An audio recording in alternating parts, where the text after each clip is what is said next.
চোরের বাচ্চা, তুই এখানে কেন? তোকে এখানে কে আসতে বলেছে? আমি তো বলেছিলাম অন্য একটা কাজের বুয়াকে খাবার আনতে, তুই কেন এখানে এসেছিস? ঠিক করেছিস মা, আরেকটা দেওয়া দরকার ছিল। বেশি কথা বলে তাই না? আসলে ভাবি, শুনলাম মাও আসছে আর তাও আসছে, আর তার জন্য আমি নাস্তা নিয়ে আসছিলাম। আর তাই বলে আপনি আমি কি হ্যাঁ, আমি কি? আমি যা করেছি বেশ করেছি। তোর গালে একটা থাপ্পড় মেরেছি বলে খুব কষ্ট লাগছে তাই না? তোকে তো আমি বলেছি তুই এই বাড়ির একটা অপয়া, তোর মুখ দেখলেও না আমাদের অমঙ্গল হবে। তুই কেন এখানে এসেছিস? আমার বাবা এসেছে, আমার মা এসেছে, সেজন্য তাদের দেখাতে এসেছিস। তুই খুব কষ্টে আছিস।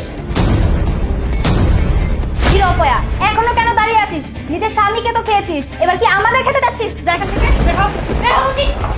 অথই! আখি, তোর চোখে পানি কেন? কি হচ্ছে তোর বল? আসলে ভাইয়া, আমি শুনলাম মাও আসছে তাও আসছে, আর তার জন্য নাস্তা নিয়ে আসছিলাম। তাই বলে ভাবি আমাকে তার জন্য তোর ভাবি তোর গায়ে হাত তুলেছে তাই তো?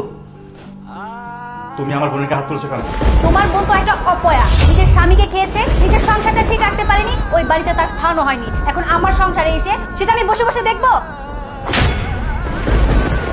এত বড় সাহস, তুই আমার একমাত্র কলিজা টুকরা বোন তুই অপয়া বলছিস?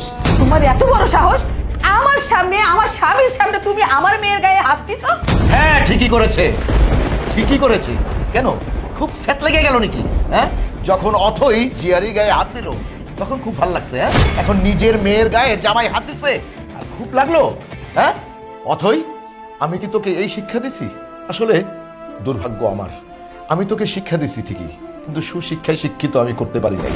এই কিভাবে তুই জিয়ারির গায়ে হাত দিলি? হ্যাঁ, আমি মানতেছি তার স্বামী নেই, তার ভাগ্য খারাপ, আল্লাহ নিয়ে গেছে, তাই বলে কি সে অপয়া হয়ে গেছে? আমাদের সামনে আমাদেরকে দাওয়াত করে এনে আমাদের সামনে তুই এটা কি করলি? এই কি ব্যবহার তোর? আমার মান সম্মান তো সব শেষ হয়ে গেল।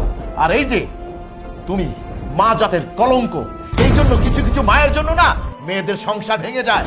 তুমি আরো মেয়েকে শাসন করবে, তা না মেয়েকে আরো উজলে দিতেছো। বাবা শোনো, মা তো একদম ঠিক কথাই বলেছে। আমি কি ওর মতো অপয়া নাকি? আমি তো ভালো আছি, আমি আমার সংসারে আছি, আমি আমার স্বামী নিয়ে আছি। ওর মতো নাকি যে অল্প বয়সে স্বামীটাকে খেয়ে নিব? চুপ, একদম চুপ। তুই আমার বিধবা বোনটাকে অপয়া বলছিস? আরে ইচ্ছে করে অপয়া হয়েছে, ইচ্ছে করে বিধবা হয়েছে, ওর কপাল খারাপ। আরে আমি তো ওর দেখে শুনে বিয়ে দিয়েছিলাম, অনেক বড় ঘরে বিয়ে দিয়েছিলাম। আমার বোনের হাজবেন্ডটা হঠাৎ করে তার অ্যাক্সিডেন্টে মারা গেছে, আর সেই থেকে আমার এই আদরের বোনটা আমার বাড়িতে আমি নিয়ে আসছি। আরে আমার বাড়িতে আমার বোন রাজরানী হয়ে থাকার কথা, আর তুই কিনা আমার বোনকে এবারে চাকরানি বানিয়ে রেখেছিস। আমার বোনের স্বামী নেই বলে আজকে তাকে বলছে অপয়া। আর সে তো ইচ্ছে করে অপয়া হয়নি, উপরওয়ালা তাকে অপয়া বানিয়েছে। কিন্তু হ্যাঁ, আজকের পর থেকে আপনার মেয়ে হবে অপয়া, আর আপনার মেয়েকে আমি আপনার সাথে এবার থেকে বিদায় করে দেব। সূর্য, তুমি কি পাগল হয়ে গেছো? কি সব আবল তাবল কথা বলছো? একদম ঠিক বলেছে, তোর জন্য না এটাই প্রাপ্য। হ্যাঁ, যেমন কুকুর তেমন মুগুর। ভাইয়া, তুমি বাবিকে বিদায় করে দিও না, তাহলে যে বাবা মার আত্মা কষ্ট পাবে। তোমার দুইটা হাত জোর করি। দেখ দেখ, ভালো করে শেখ, এই জিয়ারির কাছে তোর শিখার আছে অনেক কিছু। একটু আগে আমাদের সামনে যেই মেয়েকে তুই অপমান করলি, তার গায়ে বন্ধ হাত দিলি, সেই মেয়ে এখন তোকে বাঁচাবার জন্য দেখ তার ভাইকে কিভাবে অনুরোধ করতেছে। আজকে আমার বোন তোকে ক্ষমা করে দিয়েছে। আমার বোনের মনটা কত বড় দেখেছিস তুই? হ্যাঁ, আর কি করে ছোট মনের মানুষ তুই আমার বোনকে তুচ্ছ তাচ্ছিল্য করেছিস, অপমান করেছিস, বাড়ি থেকে বের করে দেওয়ার জন্য যা করিস তাই বলেছিস। কিন্তু আমার বোন তোর জন্য আমার কাছে অনুরোধ করতেছে। দেখ দেখ তুই। বাবা, আমি বুঝতে পেরেছি সবকিছু। সত্যি তো, আমি তো ওর মতো করে কখনো ভেবে দেখিনি।